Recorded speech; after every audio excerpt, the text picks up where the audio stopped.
E aí, cara, tudo bem?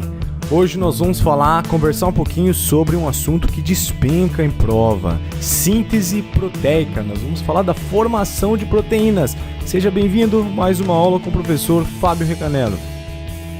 O metabolismo de construção, ele consiste na síntese de proteínas, na formação de proteínas. Carinha, proteína é importante? É lógico que é importante, né? Você já assistiu às aulas de bioquímica, sabe bem sobre a importância das proteínas, a função plástica, ou seja, estrutural das proteínas, formando dentes, tendão, cartilagem, o osso. Além disso, a função enzimática, função relacionada ao aumento da velocidade de reações químicas. Portanto, pessoal, a síntese proteica é indispensável para qualquer célula. Necessitamos de proteínas no nosso corpo. Sabendo disso, vamos lá, introdução. Só que eu não vim aqui para falar de proteína, tá? Vim aqui para falar de sua formação. Introdução. Toda a informação genética dos seres vivos está na molécula de DNA. Dependendo da molécula de DNA, é que vai saber se você vai nascer um cavalo, um alface, se é você, não é? É o chamado código genético universal, conceito que vamos estudar daqui a pouco. Esse código nada mais é do que combinações entre 3 nucleotídeos consecutivos do DNA, o chamado códon. Cada 3 nucleotídeos forma um códon. Mas para formar proteínas, precisamos dos aminoácidos. Então também uma etapa é a tradução, né? A chegada dos aminoácidos para formar as proteínas. Então, aminoácidos provenientes da síntese de proteínas realizado pelo ribossomo. Lembra que estudamos o ribossomo? Ele que é o cara da síntese de proteínas. Responsável pela síntese de proteínas é o ribossomo. Sem muito blá blá blá, pessoal, vamos aqui colocar uma molécula de DNA, pelo menos um segmento de uma molécula de DNA. Vou te explicar agora, falar um pouco sobre os genes. O que é um gene, pessoal? Se eu pegar esse pedacinho, esse trecho, esse segmento da molécula de DNA, ele tem a informação necessária, suficiente para sintetizar uma proteína ou um polipeptídeo? Tem. Logo, esse pedacinho, se a gente recortar ele, ele vai ser chamado de gene. Ok? Esse pedacinho aqui, ele tem a informação necessária, suficiente para sintetizar uma proteína? Não. Logo, ele não é um gene. Pessoal, mas esse trecho, ele é estudado no Projeto Genoma? É lógico, cara. O Projeto Genoma, ele estuda tanto os nucleotídeos que formam o gene, quanto os nucleotídeos que não formam o gene. Ele estuda toda a sequência de nucleotídeos do DNA, tá? De todas as moléculas de DNA de nossas células. Então esse trecho aqui não é um gene, porque ele não tem informação suficiente e necessária para sintetizar uma proteína ou um polipeptídeo. Agora, se eu pegar um outro pedacinho aqui, esse pedaço, daqui até aqui, ele tem a informação necessária, suficiente para sintetizar uma proteína, um polipeptídeo? Sim. Logo, esse pedacinho é um gene. Ô, professor, o que é cistron? Eu fiquei nervoso quando eu vi esse termo na minha prova. O último vestibular que eu fiz, não passei, mas agora você vai passar, cara. Você está assistindo as aulas aqui do Mega Aluno, aulas completíssimas, que pode resolver qualquer questão. O cistron, pessoal, é um dos conceitos de gene. Cistron e gene são sinônimos. Chama-se cistron ao segmento de DNA que contém as informações para a síntese de uma proteína ou um polipeptídeo. É o conceito semelhante ao quê? Ao do gene, tá? Então tá aí, você que não sabe o que é gene ou cistron, esse é o conceito. Quero que você entenda mais uma coisinha aqui, a relação entre os nucleotídeos e os aminoácidos. Cada 3 nucleotídeos presentes no DNA forma um códon. Um códon significa um código. Por quê? É um código que tem a informação para formar um aminoácido, para a síntese de um aminoácido. Esse códon vai ser traduzido em um aminoácido. Essa relação aqui é importante, eu quero que você grave bem essa relação. Cada trinca de nucleotídeos representa um códon, um código, que vai ser traduzido em um aminoácido. Vamos falar muito nessa proporção aí, quero que você guarde. Essa tabela é o famoso código genético universal, que vamos estudar em detalhes durante o decorrer da aula. Ela mostra todos os códons que são possíveis formar utilizando 4 bases nitrogenadas. Quais que são essas bases? A adenina, A uracila, tá, pessoal? O códon ele tá no RNA mensageiro. Então não tem timina, tem uracila. A guanina e a citosina. Você que é o cara da matemática, da análise combinatória. Um códon é formado por 3 bases nitrogenadas. Então temos 3 posições aqui possíveis.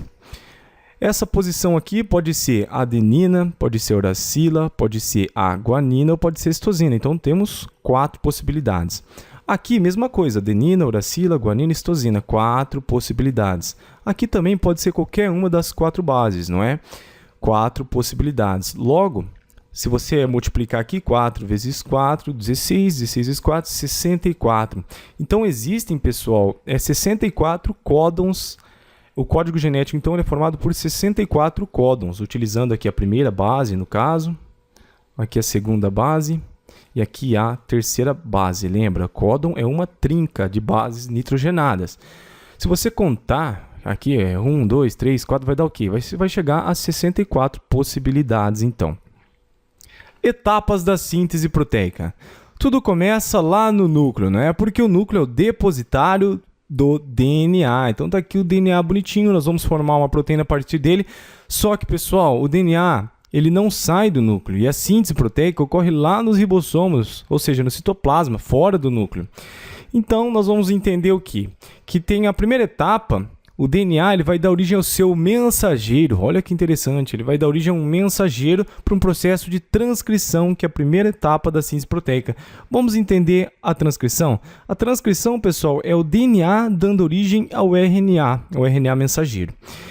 Aqui está a fita dupla de DNA, não é? Precisamos abrir essa fita, pessoal. Para isso, contamos com uma enzima que ela age como uma tesoura. Ela corta a fita de DNA. O nome dessa enzima é helicase. A helicase, então, rompe as pontes de hidrogênio, né, dos nucleotídeos aqui, e assim ela abre a fita do DNA. Aí nós vamos precisar, pessoal, formar, então, o RNA. Como que ocorre a formação do RNA? Precisamos de uma outra enzima, o RNA polimerase. O RNA polimerase é uma enzima, o pedreiro que vai formar a fita de RNA.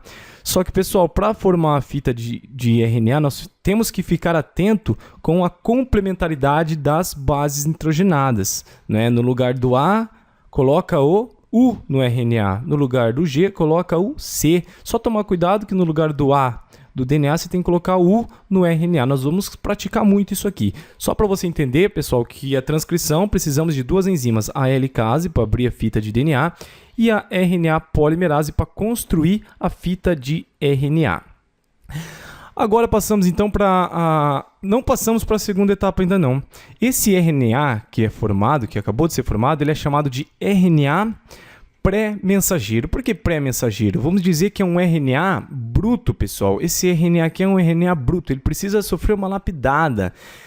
Não estudamos os genes no DNA agora há pouco? O que eu falei? Que a fita de DNA tem segmentos chamados genes, que têm informação para sintetizar uma proteína ou um polipeptídeo. Mas existem muitos nucleotídeos aqui, chamados de lixo de nucleotídeos, né, que não têm a informação para sintetizar uma proteína ou um polipeptídeo. E esses nucleotídeos, eles vão ser, durante a transcrição, passados para quem? Essa informação para o RNA. E o RNA pré-mensageiro, ele vai ter, então, sequências que não vão ser utilizadas para sintetizar a proteína. Só que o RNA, pessoal, ele vai sofrer um processamento chamado splicing genético. O que é o splicing genético? É o corte e a emenda do RNA. Nós vamos retirar aqueles trechos do RNA que não sintetizam proteínas. Tá? Então temos aqui o pré-RNA mensageiro com regiões chamadas exons e introns. Os exons, em vermelho aqui, são as regiões que sintetizam proteínas, com informação para produzir proteína. Os introns não. Tá? Eu chamo o intron de intrão. O intrão não tem que estar aqui, tem que tirar o intrão. O corte e emenda do RNA, o splicing genético, consiste nisso então. Nós vamos cortar, retirar esses introns, né, e soldar os exons. Formamos aqui então uma molécula de RNA mensageiro. Só para você saber então, pessoal, que o primeiro RNA que forma é o RNA pré-mensageiro, é o bruto. Isso aqui é a lapidação do RNA pré-mensageiro formando o RNA mensageiro. Aqui sim, bonitinho, todos esses segmentos em vermelho, todo esse trecho em vermelho, ele é responsável pela síntese de proteínas, ou seja, o que fizemos aqui foi um processamento do RNA mensageiro. Vamos resumir. Tudo começa no núcleo, né, com o DNA. A primeira etapa é a transcrição. DNA dá origem ao RNA mensageiro, processo que envolve duas enzimas, a helicase e a RNA polimerase. Depois temos o processo de tradução. A tradução, pessoal, é o quê? Nós vamos falar muito disso. A tradução vai ocorrer lá nos ribossomos, no citoplasma. Veja, aqui que ocorre a tradução. E assim formam-se a proteína. Bonitinho aqui, essas bolinhas são as proteínas. Lembrando então que transcrição ocorre no núcleo e a tradução ocorre no citoplasma. Agora sim, pessoal, vamos entender de uma forma geral e dinâmica como que funciona a síntese proteica. Tudo começa lá no núcleo com o DNA. Esse aqui é o DNA, em azul aqui o núcleo. Aqui fora, em branco, seria o citoplasma. Okay? Vamos pegar o DNA, vamos colocar ele aqui embaixo. O DNA ele não fica no citoplasma, isso aqui é só para facilitar o processo didático. Então, no DNA tem toda a informação para a síntese de proteínas. Toda a informação está no DNA, só que o DNA não sai do núcleo. Quem sai é o RNA mensageiro. Então, vamos passar a informação do DNA para o RNA mensageiro. Como que é o nome desse processo? Transcrição. O que vamos fazer agora é transcrever a informação do DNA para o RNA mensageiro. Vamos lá. No lugar do T seria o A. No lugar do A, o U. No lugar do C, o G. Então aí a primeira sequência de bases complementares. No lugar do T, TT, no RNA mensageiro seria AAA. No lugar do TCT seria AGA. No lugar do AAA seria o quê? UUU. Se você está com dúvida nisso, pessoal, assista a aula de ácidos nucleicos, em que eu falo que a base que complementa o A é o U no RNA e o T no DNA. Como essa fita aqui é de RNA, não pode ter T. Então, no lugar do A, você coloca o U. E você lembra também do famoso macetinho? Agnaldo Timóteo, ou seja, o A se liga ao T, Gal Costa, G se liga ao C. É um macete interessante para você fazer a transcrição. No lugar do G, C, Gal Costa, né? No lugar do A, U, e aqui novamente Gal Costa. No lugar do A, do Agnaldo Timóteo, não. Aqui é Uracila. No lugar do G, C, no lugar do T, A. No lugar do T, A, no lugar do C, G, no lugar do A, U. No lugar do A, U, C, G e T, A. O que fizemos aqui, pessoal? Fizemos a transcrição. Agora nós precisamos de um cara para ler essa mensagem aqui, para interpretar isso aqui, para decodificar o que está codificado, para traduzir essa informação. Quem que é esse cara? O ribossomo. Então uma salva de palmas para o ribossomo. Ele é o cara, com suas duas subunidades, uma subunidade menor e outra maior. A síntese proteica, ela se inicia onde? A partir desse códon aqui, o AUG. Esse códon é o códon de inicialização, também chamado de start códon. Sempre uma proteína vai iniciar sua formação depois desse códon aqui. Então vamos lá, pessoal. O que está faltando aí? Aminoácido. Precisamos de aminoácido, né? Quem que vai trazer os aminoácidos? Os serventes, os RNA transportadores. O primeiro RNA, vamos entender um pouquinho da sua estrutura aqui. Ele parece um trevo de 4 folhas, né? Da sorte, ó. 1, 2, 3, 4. Essa é a configuração plana do RNA. Uma de suas extremidades ele está trazendo o aminoácido. Na outra extremidade, ele traz consigo o anticódon. O que é o anticódon? O anticódon, pessoal, é a trinca que vai complementar o códon. Então, se o códon tem as bases adenina, adenina, adenina, o anticódon vai ter uracila, uracila, uracila. Tá? O anticódon, como ele está no RNA, ele não tem timina também. Esse aqui é o RNA transportador, também é RNA, logo nunca timina, tá, pessoal? Nunca Agnaldo Timóteo aqui, sempre o Agnaldo e U. Arruma aí um parceiro para o Agnaldo que inicia com o nome U para o RNA. Precisamos de aminoácidos, precisamos de aminoácidos. Qual que é o RNA transportador que vai se ligar ao códon AGA? Ora, é o RNA transportador com o anticódon UCU. Entre esses dois aminoácidos vai ser estabelecida uma ligação peptídica. E ligação peptídica é uma reação de síntese por desidratação. A liberação de uma molécula de água. O ribossomo, então, prossegue com a leitura. Vem aí mais um RNA transportador com o anticódon AAA que complementa o códon UUU. Entre os aminoácidos é estabelecida uma ligação peptídica com a liberação de uma molécula de água. O RNA transportador que está atrás vaza. Ribossomo prossegue com a leitura do RNA mensageiro. Encontra o códon CUG. Qual que é o RNA transportador com o anticódon complementar? É ele, é o cara anticódon GAC. Tá certo aqui? Vamos conferir? Gal Costa, o Agnaldo U, Gal Costa. Perfeito. O de trás vaza. Ribossomo prossegue com a leitura, pessoal. Encontra o códon UCA. O anticódon correspondente está neste RNA transportador com o anticódon AGU. Entre os aminoácidos vai ser estabelecida uma ligação peptídica com a liberação de uma molécula de água. O de trás vaza. Prossegue a leitura. Ribossomo encontra o códon AGU.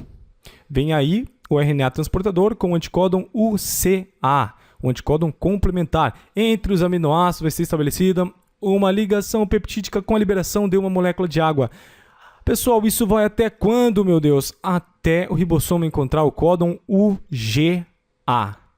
Esse é o códon de parada, ele indica fim, acabou a produção dessa proteína. Por isso que ele é chamado de stop códon, pessoal. Stop deu uma... Opa, pessoal, nada disso não. Formamos, então, uma proteína. O que acabamos de fazer? A tradução, pessoal, a leitura dessa informação. Então, a síntese proteica, ela tem duas etapas, não é? Transcrição e a tradução. É muito fácil, né, gente? Eu tenho certeza que você não vai errar mais questão de síntese proteica. Formamos, então, a proteína. Bye, bye, tchau, proteína, vai embora, vai para o eloplasma, vai para o núcleo, vai para outra célula, vai para o... né? Isso aí. Agora você vai entender a relação dessa tabelinha aqui dos códons com os aminoácidos. Vamos lá. Esses códons aqui, essas sequências, essas trincas de bases, elas se referem às bases do DNA? Não, o DNA tem timina, né? Aqui nem timina tem, é uracila. Se refere ao anticódon? Não, pessoal. Isso aqui são o quê? Códons. Códons estão aonde? No RNA mensageiro. Então, essa tabelinha aqui, ela se refere aos códons presentes no RNA mensageiro, ok? Então, o códon AAA, ele vai ser traduzido em que aminoácido, pessoal? No aminoácido lisina. O códon AGA vai ser traduzido no aminoácido arginina. O códon UUU vai ser traduzido no aminoácido fenilalanina. O códon CAG no aminoácido leucina. O códon UCA no aminoácido serina. E o códon AGU no aminoácido serina. Só para você não se equivocar, tá? Essa tabela aqui, ela se refere aos códons, é o código genético, né? Por isso que é código genético, não é anticódigo genético, ok? Não é também do DNA porque não tem timina. Só mais uma coisa, carinha. Costuma cair muito em prova questões do tipo: num segmento de DNA existe a sequência de nucleotídeos TTT, TCT. Qual será a sequência de nucleotídeos da fita de RNA mensageiro formada? Você tem que fazer a transcrição, não é?